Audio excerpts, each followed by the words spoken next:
जयपुर से दिल्ली का entry point. यहाँ से हम एंट्री करेंगे नेशनल हाईवे के लिए।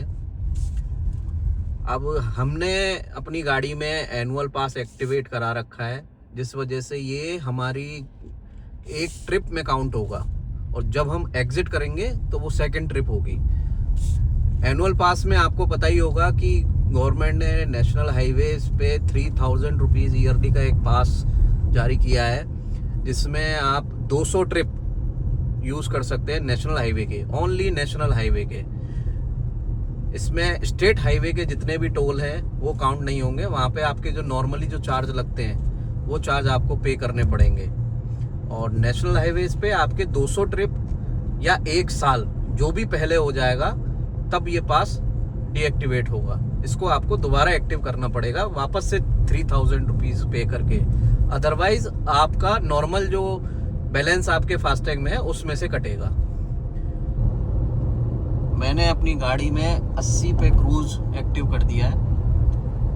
अब गाड़ी 80 की कांस्टेंट स्पीड पे चलेगी और क्या रेंज निकल के आएगी वो हम देखेंगे वीडियो के लास्ट में, क्या कंक्लूजन रहता है।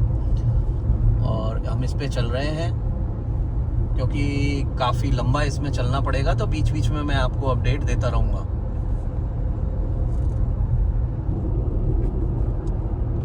हमारी गाड़ी चल चुकी है 131.9 किलोमीटर। 66% बैटरी अभी इसमें बाकी है। अब हम इसका एडास चेक करेंगे कि किस तरह से वर्क करता है। तो सबसे पहले एडास के लिए यहाँ पर स्टीयरिंग पे एक फीचर दिया हुआ है। इस बटन को हम प्रेस करेंगे और सामने 80 की स्पीड मैंने सेट की हुई है। आप HUD डिस्प्ले भी देख पा रहे होंगे किस तरह की है। ये अब अडास पे चल रही है गाड़ी। स्टीयरिंग से मैंने हाथ हटा लिया है और रेस पेडल से भी अपना पैर हटा लिया है। अब देखिए, ये जो मैं बता रहा था आपको कि एडास लेवल इसका काफ़ी अच्छा है। अब लेन को ये फॉलो कर रहा है और अपनी जो स्पीड मैंने सेट की हुई है 80 की, वो मेंटेन कर रहा है। अब इसमें देखिए, आप बीच बीच में एक वार्निंग आती है, place your hands on the steering wheel. तो बीच बीच में ये गाइड करता है कि आप एक बार स्टीयरिंग पे हाथ रखिए, जिससे कि ड्राइवर का जो कंसंट्रेशन है वो बना रहे। सामने आप देखिए एक ट्रक आ रहा है। अब गाड़ी अपने आप ब्रेक लगाएगी क्योंकि उसकी स्पीड 80 से कम है। ये देखिए, मैं कुछ नहीं कर रहा हूँ, गाड़ी अपने आप स्पीड कम कर ली है गाड़ी ने और वो इसके पीछे पीछे चलती रहेगी। आप देखेंगे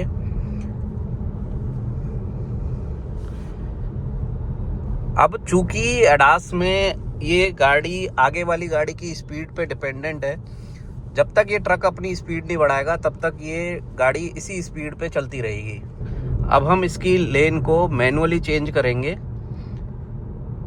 देखिए, अब मैंने इसकी लेन को मैनुअली चेंज किया तो इसने वापस से स्पीड इंक्रीज कर ली है। अब ये वापस 80 पे आ जाएगी, लेकिन अब ये इसी सेम लेन में चलेगी। अब मुझे चूंकि एक्सप्रेसवे की जो लेन सिस्टम है उसको फॉलो करना है, तो मुझे इस वाली लेन में आना पड़ेगा जिसमें कि मैं आ गया हूँ। ये देखिए, अपने आप गाड़ी चल रही है। ADAS automatically race, steering, brake सब कुछ मैनेज कर रहा है। अब बीच बीच में वही सेम वार्निंग आ रही है कि अपना हाथ टच किए एक बार। इसमें एक फीचर है कि अगर हम इंडिकेटर को यूज़ करते हैं तो ये गाड़ी लेन चेंज करती है, लेकिन उसका फंक्शन अभी मुझे प्रॉपर समझ में नहीं आया है कि वो कहाँ से एक्टिवेट करते हैं। तो अभी आप देखेंगे कि मैं इंडिकेटर दे रहा हूँ तो ये गाड़ी लेन चेंज नहीं कर रही है, ये सेम लेन में ही बनी हुई है। और आप ये भी देख रहे होंगे कि ऑटोमेटिक हेडलाइट अपने आप ऑन हो चुकी है। स्क्रीन पे उसका साइन आ गया है कि आपकी लाइट चालू हो चुकी है। तो एडास इसका काफ़ी अच्छा है। कोई इशू नहीं है। गाड़ी को मैंने ADAS से हटा दिया है और अब हम इसका एडेप्टिव क्रूज़ कंट्रोल चेक करेंगे कि वो किस तरह से काम करता है। क्रूज़ कंट्रोल के लिए यहाँ पे राइट साइड में एक बटन दिया गया है, उसको प्रेस करेंगे और इसकी स्पीड को हम अपने अकॉर्डिंग सेट कर देंगे, जो कि मेरी प्रेफर्ड स्पीड है 80। तो 80 पे मैंने इसको सेट कर दिया है। अब स्टीयरिंग हमें मैनेज करनी पड़ेगी, बट सेम चीज़ जो ADAS में है कि आपके अगर सामने कोई व्हीकल आएगा आपसे कम स्पीड का, तो ऑटोमेटिकली इसकी स्पीड कम हो जाएगी। अभी मेरे सामने कोई व्हीकल है नहीं है, तो जैसे ही आएगा मैं आपको बताता हूँ कि ये अपनी स्पीड को कम करता है या नहीं करता है। और इसकी स्पीड के अकॉर्डिंग इसका जो सामने व्हीकल है उसकी डिस्टेंस को हमें कितना रखना है, उसके लिए भी यहाँ पे राइट साइड में एक बटन दिया हुआ है। राइट साइड में एक बटन है गैप का, तो अपने को अगर हमें गैप ज़्यादा करना है तो गैप को प्लस का बटन दबाना है, गैप कम करना है तो गैप माइनस का बटन दबाना है। आप देखेंगे स्क्रीन पे कि गैप कम ज़्यादा हो रहा है, तो उस हिसाब से वो रडार एडजस्ट कर लेगा सामने वाले व्हीकल को, जिसके अकॉर्डिंग वो कब उसको स्पीड कम करनी है वो गाइड कर देगा क्रूज कंट्रोल सिस्टम। हम देखते हैं सामने एक ट्रक आ रहा है, रेस से मैंने पैर हटाया हुआ है और ये गाड़ी इस ट्रक के अकॉर्डिंग अपनी रेस कम करती है या नहीं करती है। ये देखिए आप सामने एक ट्रक आ गया है, अब ये ट्रक आया, अब ये आप देखेंगे इसने अपनी स्पीड को कम कर लिया है। मैंने अभी लेन कीप असिस्ट वाला फीचर बंद किया हुआ है, तो आप ये तो देख पा रहे होंगे कि क्रूज कंट्रोल काम कर रहा है, लेकिन इसकी स्क्रीन पे लाइंस बनी हुई नहीं आ रही हैं। उसका रीज़न यही है कि मैंने लेन कीप असिस्टेंस को बंद किया हुआ है। बाकी इसने अपनी स्पीड कम कर ली है। अब जैसे ही मैं लेन चेंज करूँगा तो ये अपनी स्पीड वापस इंक्रीज करेगा। काफ़ी अच्छा फीचर है। नॉर्मल गाड़ियों में स्पीड कम ज़्यादा नहीं होती है, क्योंकि उनमें केवल क्रूज कंट्रोल होता है, स्पीड एडजस्ट नहीं होती है, आपको मैनुअली ही करनी पड़ती है कम या ज़्यादा। एडेप्टिव में ऑटोमेटिक ये स्पीड को कंट्रोल करता है। चलो तो अब हम अपनी गाड़ी की टॉप स्पीड चेक करेंगे।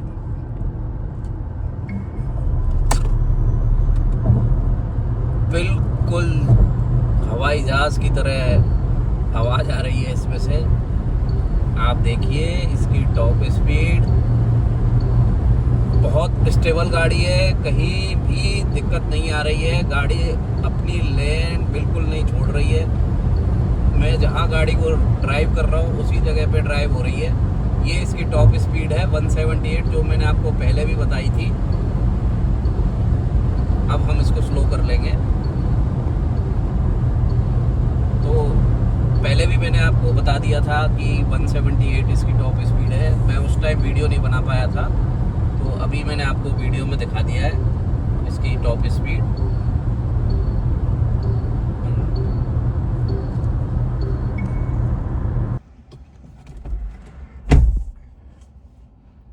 गाड़ी हमारी चली है 233.1 किलोमीटर। बैटरी शो हो रही है 42%। आप देख सकते हो 3595 हमारा ओडोमीटर हो चुका है। बहुत लंबी ड्राइव हम कर चुके हैं, तो अभी हम एक्सप्रेस वे पे चाय पीने के लिए रुके हैं। यहाँ पे चाय पियेंगे। हाँ, मैं तो चाय नहीं पीता, लेकिन हमारे जेपी भाई चाय पीते हैं, तो मैं कॉफ़ी पीऊँगा। उसके बाद फिर अपनी जर्नी स्टार्ट करेंगे। अभी ये शो कर रहा है कि 194 किलोमीटर और गाड़ी चल सकती है। और अगर देखें यहाँ से मेरा घर मैप में मैंने लगा रखा है 158 किलोमीटर दिखा रहा है।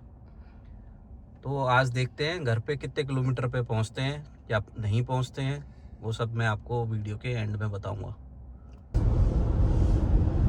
हमारी गाड़ी चल चुकी है 337 किलोमीटर और बैटरी बची हुई है 15%। अब रिस्क की थोड़ी सी बात यह है कि मेरा घर यहाँ से मैप के अकॉर्डिंग दिखा रहा है 51 किलोमीटर और बैटरी है मेरे पास 15%। अगर गाड़ी की रनिंग के हिसाब से देखें तो मैं इजीली अपने घर पहुंच जाऊंगा, लेकिन लगभग 30 किलोमीटर बाद मैं हाईवे से उतरूंगा और सिटी में गाड़ी चलेगी।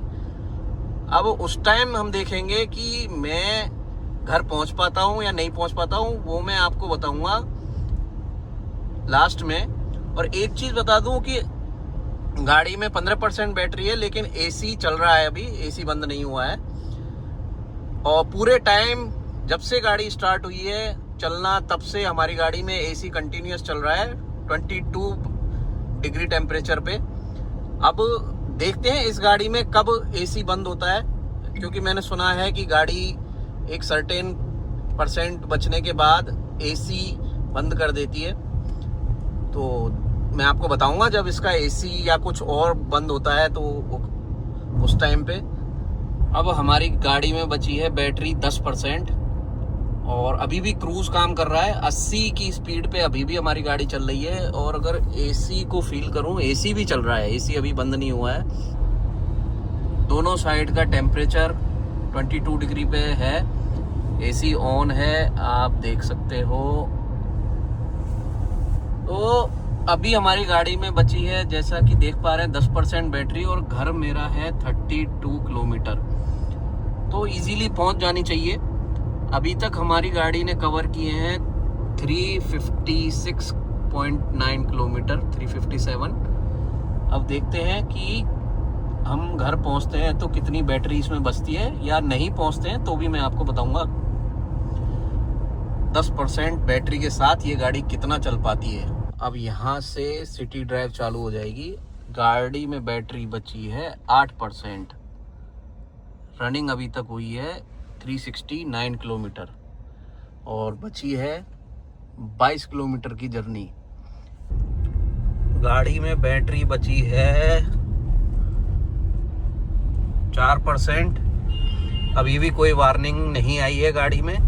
तो फाइनली हमने अपनी जर्नी जहाँ से स्टार्ट की थी अपनी पार्किंग से, वहाँ पे हम आ चुके हैं और अब मैं इसको लगाऊंगा चार्जिंग पे।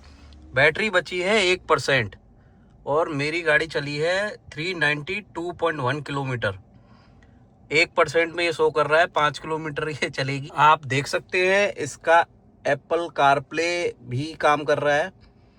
हाँ, ये एक इसमें अब एक वार्निंग आई है, if the EV battery level continues to decrease it may prevent the vehicle from restarting और charging, visit the nearest charging station, charge the vehicle as soon as possible. ये एक इसमें वार्निंग अब आई है। बाकी एप्पल कारप्ले गाड़ी का working है, गाड़ी का एसी अभी भी वर्किंग है। तो कुल मिला के गाड़ी ने काफ़ी अच्छी रेंज दी है, जिसमें कि अप्रॉक्सीमेटली ये 90 किलोमीटर 95 किलोमीटर के आसपास सिटी में चली है और बाकी एक्सप्रेसवे पे चली है। एक बार बस इसको टॉप स्पीड के लिए मैं 178 पे लेके गया था, बाकी पूरे टाइम ये गाड़ी एक्सप्रेसवे पे 80 की स्पीड पे क्रूज करी है। तो मैंने आज आपको फाइनली दिखा दिया है कि ये गाड़ी कितनी रेंज देती है। अब मैं इसको पार्किंग मोड पे लगा देता हूँ। पार्किंग मोड पे लगाते ही एक और मैसेज पॉपअप हुआ है, vehicle will shut down in इतने मिनट, क्यों, बिकॉज बैटरी इज़ लो। अब मैं इस गाड़ी से निकलता हूं और इसको चार्जिंग में लगाऊंगा। कैसी लगी आपको मेरी वीडियो कमेंट में ज़रूर बताइएगा।